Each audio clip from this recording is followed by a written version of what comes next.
Então vamos à palavra de Deus lá no livro de 2 Crônicas, capítulo 7, 11 a 16, e acompanhe o que diz o Senhor. A aliança do Senhor com Salomão é o título editorial desse texto. Deus falando a Salomão. Assim Salomão acabou a casa do Senhor e a casa do rei. Tudo quanto Salomão intentou fazer na casa do Senhor e na sua casa, prosperamente o efetuou. De noite apareceu o Senhor a Salomão e lhe disse: ouvi a tua oração e escolhi para mim este lugar para a casa do sacrifício. Se eu cerrar os céus, de modo que não haja chuva, ou se ordenar aos gafanhotos que consumam a terra, ou se enviar a peste entre meu povo, se o meu povo, que se chama pelo meu nome, se humilhar e orar e me buscar, e se converter dos seus maus caminhos, então eu ouvirei dos céus, perdoarei os seus pecados e sararei a sua terra. Estarão abertos os meus olhos e atentos os meus ouvidos à oração que se fizer neste lugar. E aí então, ele termina aqui: porque eu escolhi e santifiquei esta casa, para que nela esteja o meu nome perpetuamente nela. Estarão fixos os meus olhos e o meu coração todos os dias. Até aqui, versículo 16. Meus irmãos, esse texto conta uma história lindíssima e riquíssima para o povo de Deus, em que a gente vê finalmente se estabelecer em Jerusalém o templo de Jerusalém, o templo do Senhor. E sabemos que a presença de Deus em meio ao seu povo, ela se dava de maneira distinta do que temos hoje. Hoje nós estamos aqui reunidos em nome de Jesus, sabemos que o Espírito Santo de Deus está em nós, está entre nós. Mas naquele tempo era diferente. A presença de Deus, ela era algo muito especial, ela era diferente, e ela acontecia por outros mecanismos que eram sombra do que viveríamos nos dias presentes. Quando a gente lembra da história do povo de Deus saindo lá do Egito, caminhando rumo a Canaã, um caminho longo de anos, a gente ouve e aprende sobre a história do tabernáculo, que Deus orientou que fosse construído para que ele, Deus, pudesse habitar no meio do povo. E o tabernáculo era montado, era uma tenda gigante, especialmente demandada por Deus, sobre medidas e cuidados específicos, em que ali Deus se manifestava. E os sacerdotes, Arão, enfim, cuidavam ali dos sacrifícios para que os pecados do povo fossem perdoados pelo Senhor. E a libação desses sacrifícios, a fumaça subisse como um aroma suave às narinas de Deus. E Deus então perdoava o seu povo, e havia essa intermediação que era feita pelos sacerdotes. E o tabernáculo assim acompanhou o povo de Deus por muito tempo na sua jornada e caminhada. Finalmente, uma vez que a nação se estabelece, temos aqui a história do rei Salomão, filho de Davi, grandes reis, talvez os maiores do povo de Deus. Finalmente, Salomão conclui aquilo que o seu pai iniciara e não tinha concluído, que é a construção do templo em Jerusalém. Uma obra magnífica, fenomenal. E a gente pode imaginar, a partir do fato de que sabemos que tudo que Salomão fez com grandiosidade, fez com riqueza, fez como se algo que maravilhasse os olhos humanos. E de fato ele faz isso, e o templo do Senhor é concluído de maneira maestral. E ali há um espaço para que Deus possa se manifestar no meio do seu povo. A gente vive dias de inquietação em nosso Brasil, dias de incertezas, dias de crises. Nós encontramos no nosso tempo desafios os mais variados, assim como o povo de Deus também vivia naquela época.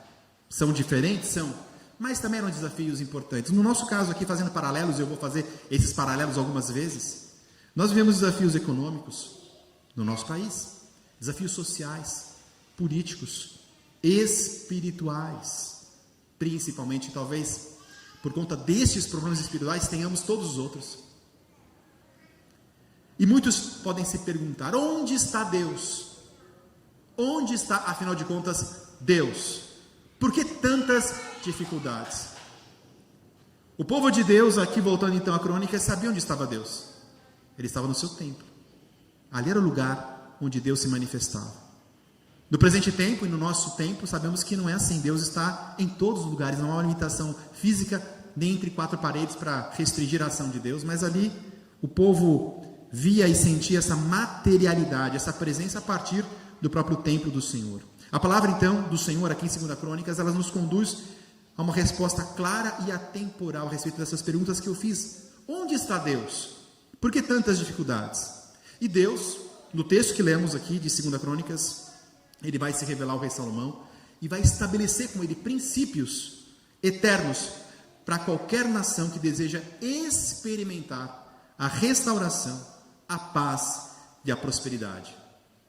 Se a gente perguntasse para qualquer brasileiro nas ruas deste Brasil gigantesco e continental em que a gente vive, o que você deseja para esse país? O que você deseja para a nossa nação, para o Brasil? Eu acho que muitos diriam e responderiam: eu desejo paz, eu desejo prosperidade, eu desejo restauração. São coisas importantes e que fariam toda a diferença. Essa mensagem, portanto, de 2 Crônicas, que traz essas verdades, ela é tão viva e tão presente para nós nos dias de hoje. A gente vai aprender sobre isso um pouco nessa manhã. Vamos falar sobre esse contexto bíblico, esse contexto de Salomão e o templo da aliança, porque após anos e anos de preparo, o rei Salomão conclui a construção do templo de Jerusalém.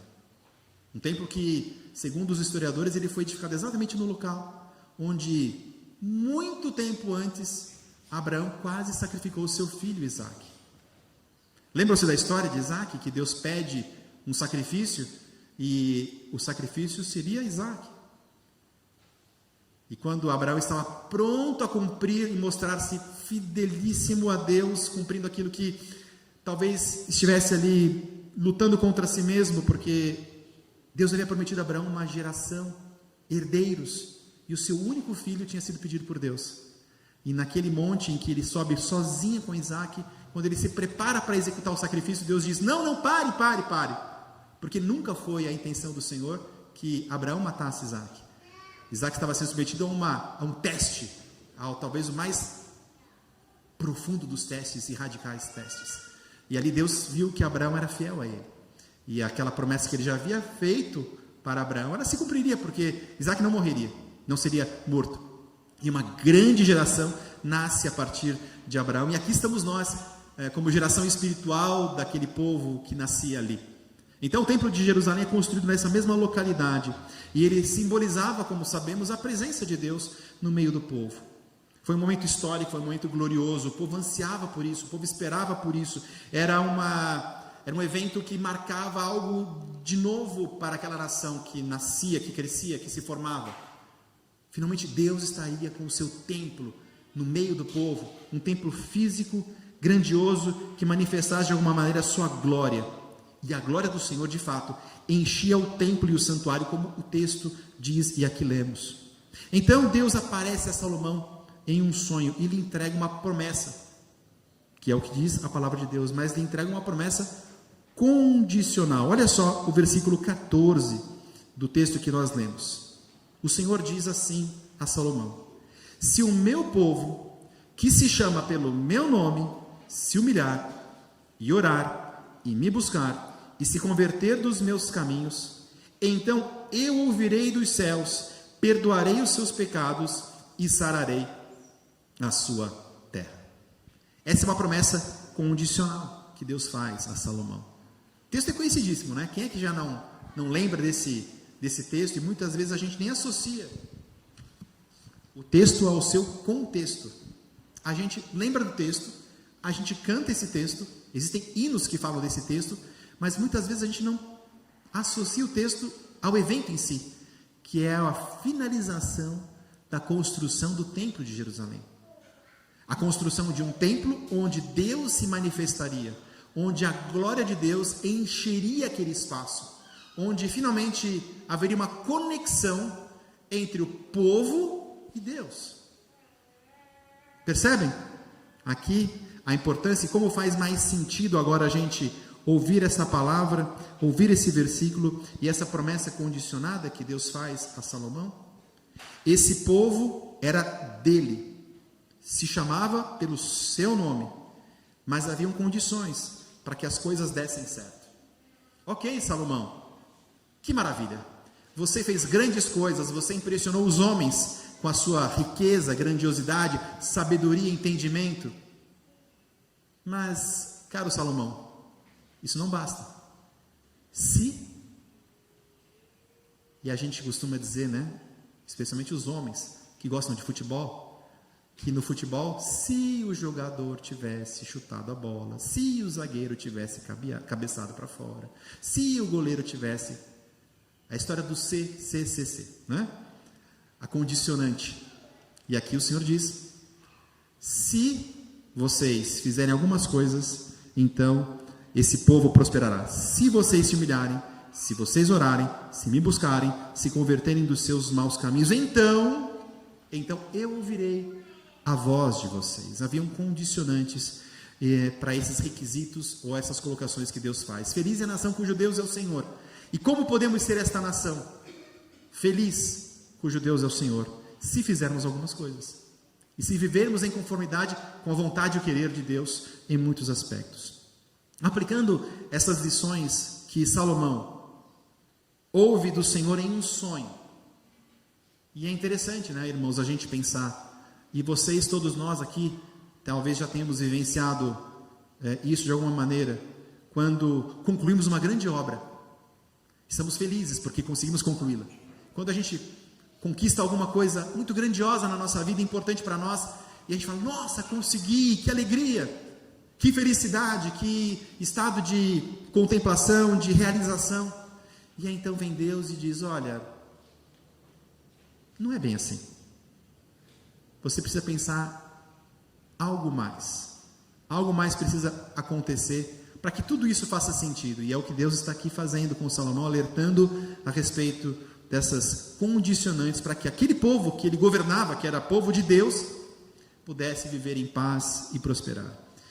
Meus irmãos, assim como Israel, o Brasil de hoje é um país abençoado por Deus em muitos aspectos.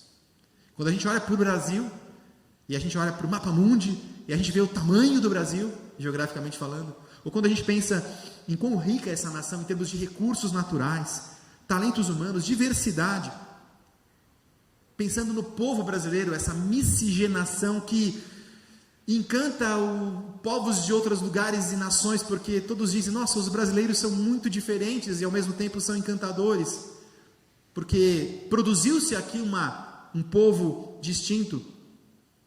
E tudo isso torna o Brasil muito especial e uma nação abençoada. Mas ao mesmo tempo nós somos uma nação marcada por desigualdades. A gente sabe disso. Por injustiças, por corrupção, por violência, por divisões. A raiz de todos esses problemas, no entanto, não está apenas na política ou na economia. Não são essas coisas que vão resolver os nossos problemas. Mas a razão destes problemas, ou a raiz desses problemas está em questões espirituais. Feliz a nação cujo Deus é o Senhor. E é o que Deus está falando para Salomão assim que ele conclui essa grandiosa obra. O título editorial aqui desse texto de 2 Crônicas, capítulo 7, versículo 11 até o 16 que lemos, fala de uma aliança do Senhor com Salomão. Deus está fazendo uma aliança com Salomão. E essa aliança então vai demandar algumas condicionantes. E essa aliança, meus irmãos, Deus está fazendo com cada um de nós de maneira reiterada nos dias de hoje também. Então o texto de 2 Crônicas, ele nos chama a 4 atitudes essenciais. A primeira, humilhar-se. Humilhar-se. Reconhecer que não somos autossuficientes, que precisamos de Deus. A soberba afasta o homem da presença do Senhor. Muitas vezes nós nos sentimos aptos, autossuficientes, independentes e pensamos que não precisamos de Deus. Porque a nossa força, o nosso entendimento, o nosso conhecimento, as nossas ações, a nossa estratégia, tudo então está sob perfeito comando das nossas vontades. Mas não é assim. E pensando bem, será que Salomão não precisava ouvir um pouco isso também de Deus? O grande Salomão, o grande rei que é considerado o homem mais sábio da história, um dos mais ricos e poderosos de todos os tempos. Essa mensagem era para Salomão. E se Salomão precisava ouvir isso, precisava ouvir de que era preciso que ele se humilhasse, quiçá nós nos dias de hoje, nós também precisamos nos humilhar diante de Deus. Tiago 4,6, se a gente puder abrir, Dani, nesse texto, Tiago 4,6, traz para a gente um versículo que trata a respeito disso e complementa essa ideia do humilhar-se. E aqui então a gente tem Tiago 4:6. Antes ele dá maior graça pelo que diz. Vamos continuar. Deus resiste aos soberbos, mas dá graça aos humildes. Humilhar-se. Era preciso que Salomão e aquela nação, aquele povo, se humilhasse. E humilhar-se significa então reconhecer a necessidade de Deus, a nossa não autossuficiência, a nossa dependência e a nossa submissão diante daquele que é o Senhor dos senhores, o Rei dos reis. O Brasil precisa disso. Nós vivemos num país que se diz cristão, mas que cristianismo estamos vivendo? Ou que cristianismo a igreja está vivendo nos dias atuais? Temos nos humilhado de fato diante de Deus? Essa é uma boa pergunta. Até que ponto estamos dispostos a fazê-lo? Havia uma outra condicionante no texto. Então aqui o texto ele diz: se o meu povo que se chama pelo meu nome se humilhar e orar. Orar mais. A oração é um diálogo com Deus, é um canal de comunicação, pelo qual há uma transformação que começa a partir de Deus, a partir de nós. Sem oração não há avivamento, não há comunhão, não há conexão. E o Brasil também precisa de famílias cristãs, de famílias da aliança que vivam em oração, igrejas que orem, líderes que orem, que estejam comprometidos com esta vida de intensa intercessão. Meus irmãos, o templo de Jerusalém, e quando a gente volta lá no templo e a gente lê sobre o tabernáculo, a gente lê sobre o que era feito, a gente lembra dos sacrifícios que eram feitos e ofertados por conta do pecado do povo. Deus exigia sacrifícios, o sangue, um animal deveria morrer para que os pecados fossem perdoados. E os sacerdotes então cumpriam essa missão, seguindo uma série de ritos, processos, normas, regras. E isso era constante, o tempo todo. Aqui mesmo, durante esse episódio da inauguração do templo em Jerusalém, isso acontece. Mas agora o Senhor chamará a sua casa não mais de uma casa de sacrifícios, mas de casa de oração. O versículo que fala sobre isso está aqui no finalzinho do texto que nós lemos. Olha só, vamos ver aqui para a gente acompanhar. Versículos 15: estarão abertos os meus olhos e atentos os meus ouvidos à oração que se fizer neste lugar. A oração que se fizer neste lugar. É como se Deus dissesse para a gente hoje que os sacrifícios eles não têm mais valor em si, assim como eles não teriam com a vinda do Senhor Jesus, mas o sacrifício é a oração. É agora a oração que sobe aos céus como um bálsamo suave, como um cheiro agradável que sobe a Deus. Não é mais o cheiro das libações ou dos animais mortos, mas é a oração que sobe, é a oração que é sentida por Deus e é ela que nos conecta ao Senhor. Não é mais o sacrifício de animais. Jesus, ele cumpre cabalmente a lei quando ele se torna sacrifício por nós. E o perfeito sacrifício, o Cordeiro perfeito e imaculado é Jesus. E a partir do momento que ele faz isso, a Bíblia nos registra lá nos Evangelhos que o véu lá do Santo dos Santos no templo, nesse templo ele é rasgado de cima a baixo, como que rompendo aquela história passada que era a sombra do que havia de vir. Agora, o sacrifício é substituído por oração. Oração. Feliz é a nação cujo Deus é o Senhor. A oração é meio de graça e é um ponto de contato fundamental. É um dos Cs deste sonho em que Deus fala ao seu servo Salomão. Se humilhar-se, se orar, e então continuam os Cs. Se buscar-me, é o que ele diz aqui no texto que a gente acabou de ler. Se humilhar, orar e me buscar. Buscar a face de Deus. Não basta orar apenas, não basta nos humilharmos, não basta a gente orar mecanicamente, não basta a gente orar pro forma. A gente precisa buscar a presença de Deus com sinceridade, com arrependimento, com fome espiritual. É isso que torna a nossa oração viva e eficaz. Isso significa colocar Deus em primeiro lugar em nossas decisões, em nossos relacionamentos e prioridades. buscar a Deus, querer buscar a Deus e não nos afastarmos de Deus. São as condicionantes para que uma nação seja feliz e próspera, para que Deus se torne então Senhor de uma nação. A igreja precisa humilhar-se, os cristãos precisam orar mais e precisamos buscar a face de Deus verdadeiramente, com sinceridade, sabendo a responsabilidade em fazê-lo. Nós temos escritos bíblicos e nós sabemos aqui que o Senhor ele não se mostrava no Antigo Testamento aos homens. Por isso o tabernáculo era fechado, haviam as cortinas grossas, os panos grossos que continham de alguma maneira a imagem de Deus e a sua glória. O templo do Senhor aqui em Jerusalém também tinha lá o espaço, o Santo dos Santos. Você tinha a primeira câmara, a segunda câmara, você tinha os espaços onde apenas algumas pessoas podiam entrar, o sacerdote ou o sumo sacerdote uma vez por ano. Tudo isso era muito especial, era tudo muito seguro. Portanto, falar em buscar a face de Deus, para Salomão naquele tempo era algo até talvez difícil de ser compreendido. Como farei para buscar a Deus? Como eu me aproximarei desse Deus que é santíssimo? Que se eu ousar olhar para Ele, morrerei. Mas o fato é que nós podemos fazê-lo agora em nome de Jesus e por intermédio de Jesus Cristo. Nós podemos buscar a face de Deus espiritualmente falando. Nós podemos fazê-lo no temor do Senhor e na crença de que o fazemos em nome de Jesus Cristo, este que é o nosso Salvador e intermediador perfeito. Ele é o sacerdote perfeito, Ele é o cordeiro perfeito, Ele é o sacrifício perfeito, Ele é o meio perfeito. Há uma outra condicionante no texto, e aqui o Senhor continua dando lições a Salomão, uma atrás da outra. Se o meu povo que se chama pelo meu nome se humilhar, orar, me buscar e se converter dos maus caminhos. Puxa vida, André, mas esse não é o povo de Deus? Esse não é o povo de Deus? Por que então o povo precisava se converter? Porque Deus conhece os corações dos homens. Deus conhece os nossos corações.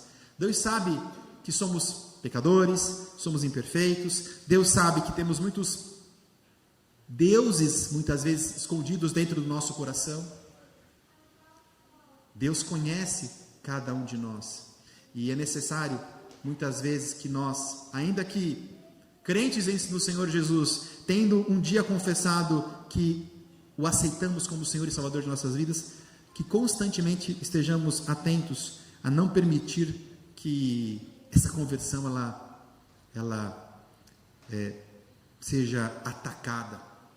O apóstolo Paulo ele fala sobre a necessidade de corrermos em busca do alvo, o alvo nos desvencilhando dos pesos que nos acometem.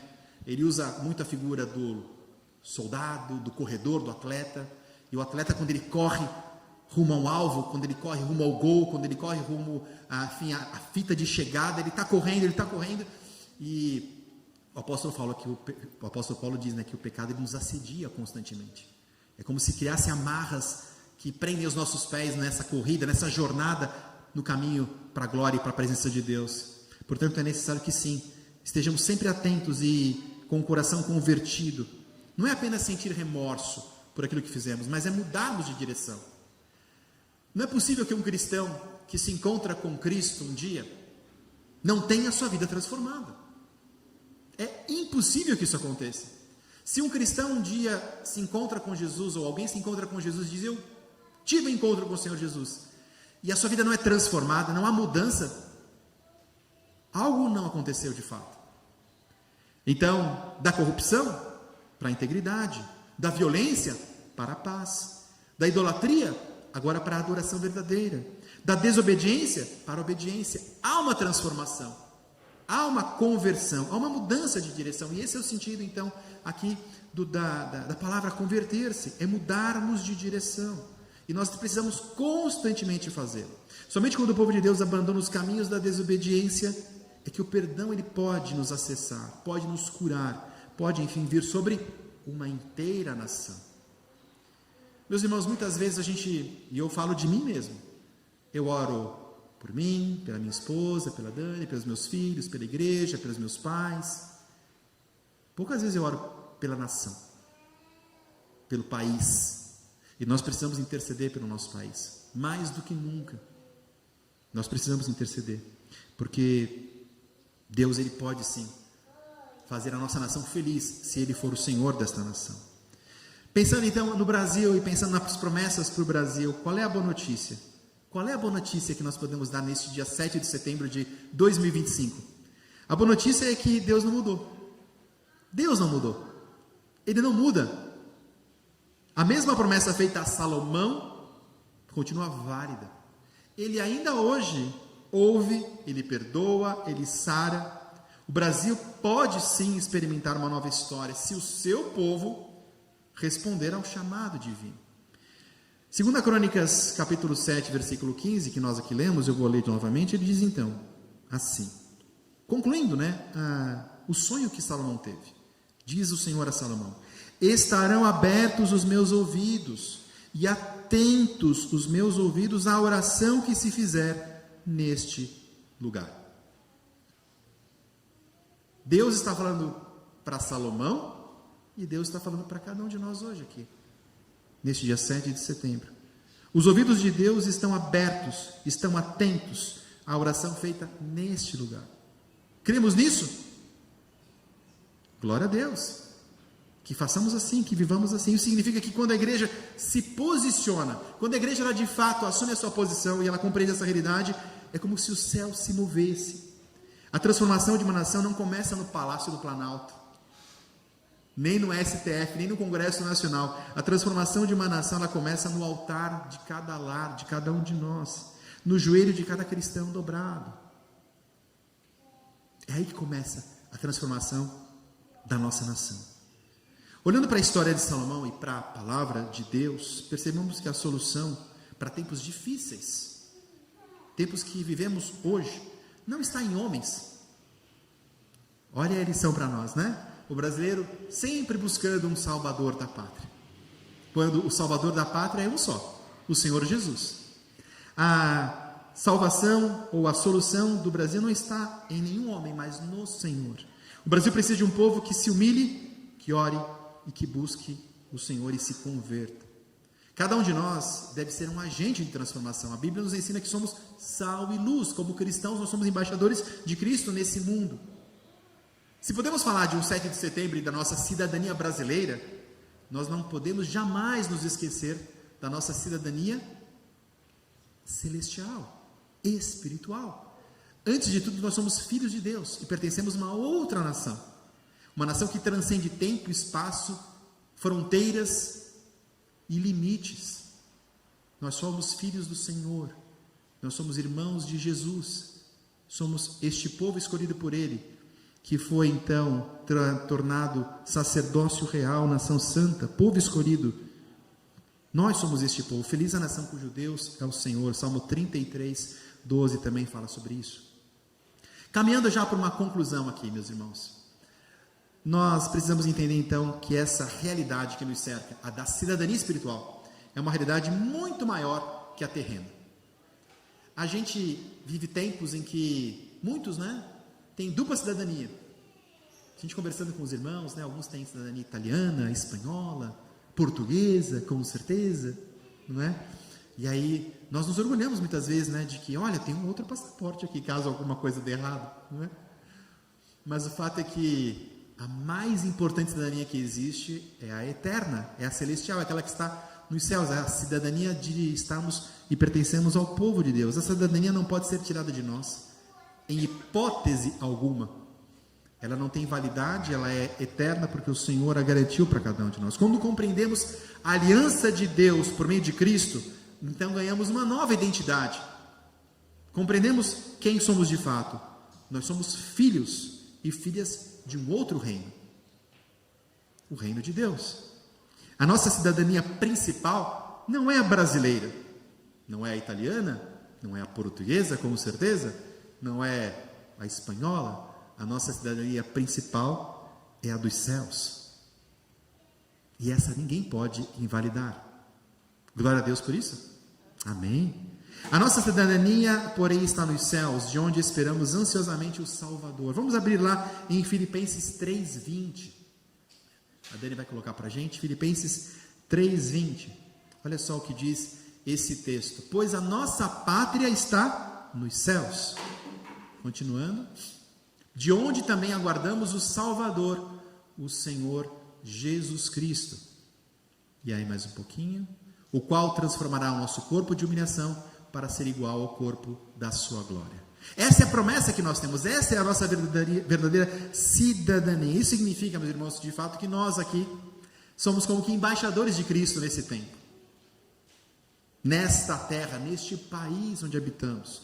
Temos direitos espirituais que nos são garantidos como filhos do Deus dos deuses. Somos chamados a viver de acordo com os valores do reino de Deus e não conforme os valores deste mundo que nos cerca. Mesmo, e na maior parte das vezes, o mundo caminha numa direção contrária a esses valores. Assim como Israel tinha uma aliança nacional, e a gente sabe disso, a gente entende a história que nos ensina a respeito disso, nós temos uma aliança pessoal e espiritual com Deus, selada pelo sangue de Jesus Cristo. Essa aliança nos dá acesso à sua presença, ao seu perdão e à sua direção. O templo de Jerusalém, que nesse texto em que lemos tinha sido concluído, e havia uma grande festividade, porque a glória do Senhor havia enchido o templo, como diz no capítulo 7, versículos 1 até o versículo 3. O templo era um lugar que o seu povo conhecia como um lugar da presença de Deus, onde os sacrifícios eram feitos para que os pecados fossem perdoados. Mas Deus vai trazer para Salomão uma realidade espiritual distinta, quando ele trata e começa a tratar esse lugar como casa de oração, porque as coisas deveriam mudar.